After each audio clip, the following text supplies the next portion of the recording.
crée une facture sur Ciel Gestion Commerciale. On va créer une facture sans avoir d'autres documents avant, c'est-à-dire sans avoir un devis ni une commande.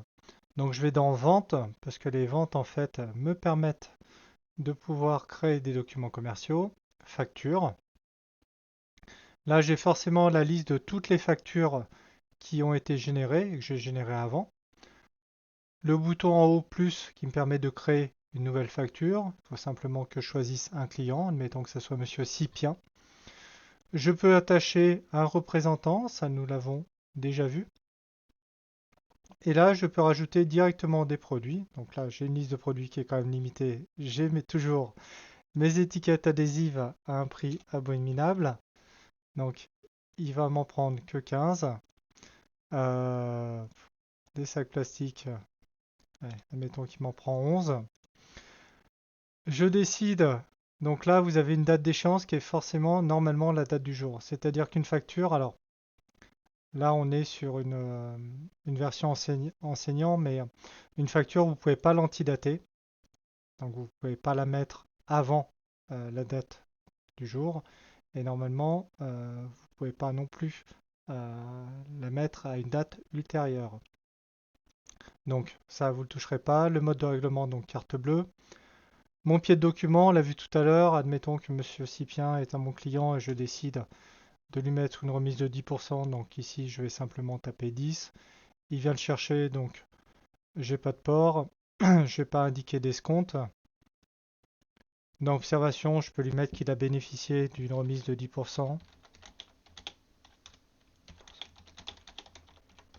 Remise de 10% sur la facture, tout simplement. Et si je suis bon par rapport à la facture, je n'ai plus qu'à la valider. Donc, je vais faire un aperçu de la pièce. Bon, il dépasse son encours comme d'habitude.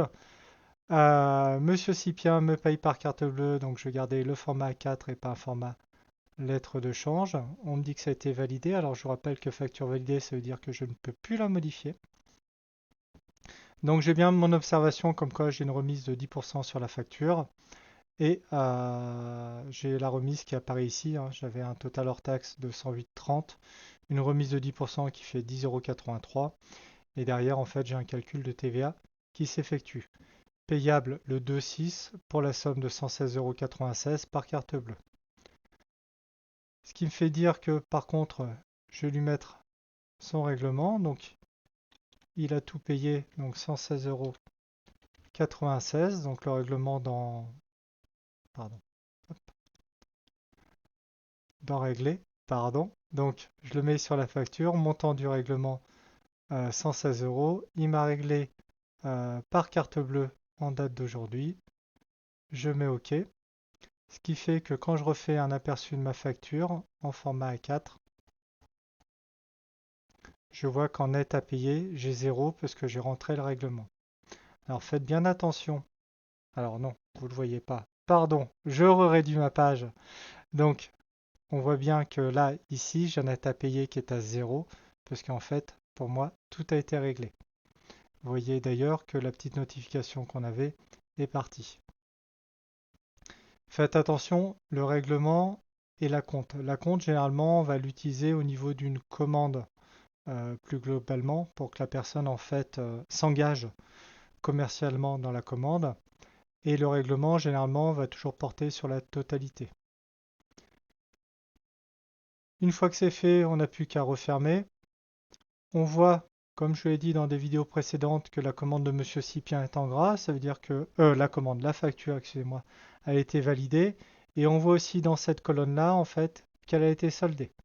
Donc Monsieur Sipien n'a plus rien à devoir. Et on le voit aussi dans la colonne solde due, où il nous doit 0. Merci d'avoir suivi cette vidéo. N'hésitez pas à vous abonner ou à laisser un commentaire. Et je vous dis à bientôt pour un nouveau tuto.